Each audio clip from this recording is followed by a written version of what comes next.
السلام علیکم ورحمۃ اللہ وبرکاتہ نحمدہ ونصلی علی رسولہ الکریم اما بعد۔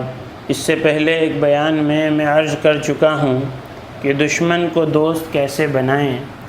آج مختصراً پھر ایک بار عرض کرتا ہوں کہ آج جو ساری دنیا میں نفرتوں کا اور بغاوتوں کا اور حسد کا اور ایک دوسرے سے جلنے کا ماحول ہے، اس ماحول کو ختم کرنے کے لیے کچھ باتیں آپ کی خدمت میں عرض کر رہا ہوں۔ آپس میں محبتیں کیسے بڑھائیں، اس سلسلے میں چند باتیں آپ کی خدمت میں عرض کر رہا ہوں۔ اس میں پہلی چیز سلام ہے کہ سلام کو رواج دو۔ ایک مسلمان کا دوسرے مسلمان پر حق ہے کہ سلام کیا جائے۔ جب ملو سلام کرو، سلام سے محبت بڑھتی ہے۔ سلام کو پھیلاؤ، سلامتی ہوگی، محبتیں پیدا ہوں گی۔ جانتے ہوں نہ جانتے ہوں، ہر ایک کو سلام کرنا۔ جب آدمی سلام کرتا ہے تو اس کو 90 نیکیاں ملتی ہیں، جواب دینے والے کو 10 نیکی ملتی ہیں۔ تو ہر ایک کو سلام کرو اور صحیح سلام کرو، سلام کو سیکھو۔ السلام علیکم، سلام علیکم، سلام علیکم، یہ سلام نہیں ہوتا ہے، یہ بد دعا ہوتی ہے۔ تو سلام کو سیکھیں۔ السلام علیکم ورحمۃ اللہ وبرکاتہ۔ اگر اس طرح سلام کریں گے تو نیکیوں میں اضافہ ہوگا، جس کو آپ سلام کر رہے ہیں دعاؤں میں بھی اضافہ ہوگا۔ پھر وہ جب جواب دے گا تو وہ بھی کہے گا وعلیکم السلام ورحمۃ اللہ وبرکاتہ۔ تو سلام کو رواج دیں، ہر ایک کو سلام کریں، جانتے ہوں یا نہ جانتے ہوں، تو سلام کریں گے تو محبوبیت میں، محبت میں اضافہ ہوگا۔ دوسری چیز یہ کہ دوسروں کے لیے مجلس میں بیٹھنے کے لیے جگہ خالی کرنا۔ آپ کسی مجلس میں بیٹھے ہوئے ہیں، کرسیوں پر بیٹھے ہوئے ہیں، کوئی آیا تھوڑی سی حرکت کر لی اور اس کو کرسی دے دی اور اس کو بٹھا دیا۔ اگر آپ نیچے بیٹھے ہوئے ہیں وہیں تھوڑی سی حرکت کر لی اور تھوڑی اس کے بیٹھنے کے لیے جگہ بنا دی۔ کام اتنا چھوٹا ہے، عمل اتنا سا ہے، لیکن اس سے سامنے والا متاثر ہوتا ہے اور اس کے دل میں آپ کے لیے محبت پیدا ہوتی ہے۔ تو اس کے لیے جگہ بنا دینا، اس کو جو ہے بٹھانا، اس کے لیے تھوڑی جگہ فراہم کرنا، اس سے بھی محبت پیدا ہوتی ہے۔ اور فرمایا کہ مخاطب کو اچھے نام سے پکارنا۔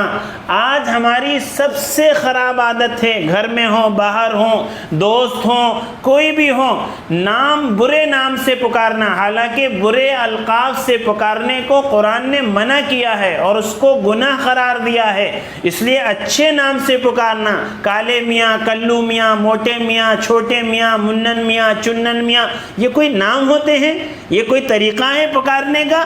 اچھے القاب سے پکارو، پیارے ناموں سے پکارو۔ حاجی صاحب، حافظ صاحب، امام صاحب، اور دنیا کے بہت سارے پیارے نام آپ ان کو لے سکتے ہیں، میرے بھائی، میرے عزیز، میرے دوست۔ تو یہ پیارے ناموں سے پکارنا، اچھے القاب سے جب آپ پکاریں گے تو اس کے دل میں آپ کی محبت پیدا ہوگی۔ اور برے القاب سے جب آپ پکاریں گے تو جب آپ اس کو برے القاب سے پکاریں گے تو ظاہر سی بات ہے کہ وہ بھی آپ کو برے القاب سے پکارے گا، تو آپ اپنے نام کے بگاڑنے کا آپ خود سبب بنیں گے۔ اس لیے اچھے نام سے پکارنے کی عادت ڈالیے، اچھے ناموں سے پکارا کیجئے، کسی کے نام کو نہ بگاڑیں۔ اور اس نام کے تعلق میں ایک بات اور ہے کہ بہت سارے نام ایسے ہیں جو اللہ کے نام ہیں، 99 نام، اس میں لوگ عام طور پر یہ غلطی کرتے ہیں کہ خالی نام بول دیتے ہیں، رؤوف بولتے ہیں، عبد الرؤوف نہیں بولتے، مجید بولتے ہیں، عبد المجید نہیں بولتے۔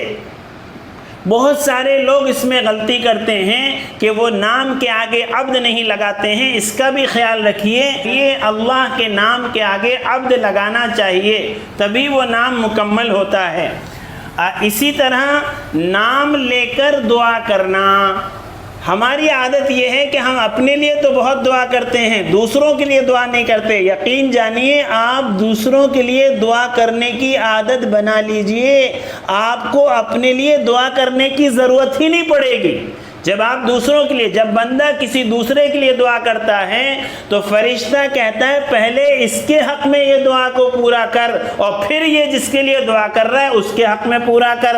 تو یعنی آدمی جب دوسرے کے لیے دعا کرتا ہے تو گویا اپنی دعاؤں پر فرشتوں سے آمین کہلواتا ہے، کہ جب آدمی دوسرے کے لیے دعا کرتا ہے تو فرشتہ آمین کہتا ہے کہ اللہ پہلے اس کے حق میں اس کو دے دے، تو پھر جس کے لیے دعا کی جا رہی ہے اس کو بھی ملتا ہے اور اس کو بھی ملتا ہے۔ تو نام لے کر، دوسروں کے لیے نام لے لے کر دعا کرنا، میں تو کہتا ہوں اپنے دشمنوں کے لیے، اپنے حاسدوں کے لیے، جو آپ کو نقصان پہنچانا چاہتے ہیں، جو آپ کو گرانا چاہتے ہیں، جو آپ کی بربادی چاہتے ہیں، جو آپ کے نقصان پر خوش ہوتے ہیں، ایسے لوگوں کے لیے بھی آپ نام لے کر دعا کریے تو انشاءاللہ اللہ ان کے دلوں کو بھی بدل دیں گے۔ اور اسی طرح کچھ نہ کچھ ہدیہ دینے کی عادت ڈالنا، یہ عام طور پر آج ہمارے ماحول میں ختم ہو گیا ہے۔ ہدیے سے مراد 1000، 10,000، 50,000، 1 لاکھ کا ہدیہ نہیں، جتنی استعداد آپ کو اللہ نے دے رکھی ہے اس استعداد کے مطابق ایک دوسرے کو ہدیہ دینے کا رواج پیدا کرنا چاہیے، اس کے ذریعے سے بھی آپس میں محبتیں پیدا ہوں گی۔ اسی طرح پیٹھ پیچھے تعریف کرنا، ہماری عادت بن گئی ہے کہ ہم سامنے تو بہت تعریف کرتے ہیں اور پیٹھ پیچھے برائی کرتے ہیں، بلکہ یہ بہت غلط عمل ہے۔ سامنے تعریف کرنے کے بجائے پیٹھ پیچھے تعریف کرنا، جب وہ سنے گا کہ فلاں نے میرے بارے میں ایسا کہا تو پھر اس کے دل میں آپ کے لیے محبت پیدا ہوگی۔ تو یہ کچھ چیزیں میں نے آپ کی خدمت میں عرض کی جس سے آپس میں محبت بڑھائی جا سکتی ہے۔ سلام کرنا، دوسرے کے لیے مجلس میں بیٹھنے کے لیے جگہ خالی کرنا، مخاطب کو اچھا نام سے پکارنا اور نام لے کر دعا کرنا اور کچھ نہ کچھ ہدیہ دینا اور پیٹھ پیچھے تعریف کرنا، یہ ایسے کام ہیں اگر کر لیے جائیں تو انشاءاللہ آپس میں محبت میں اضافہ ہوگا۔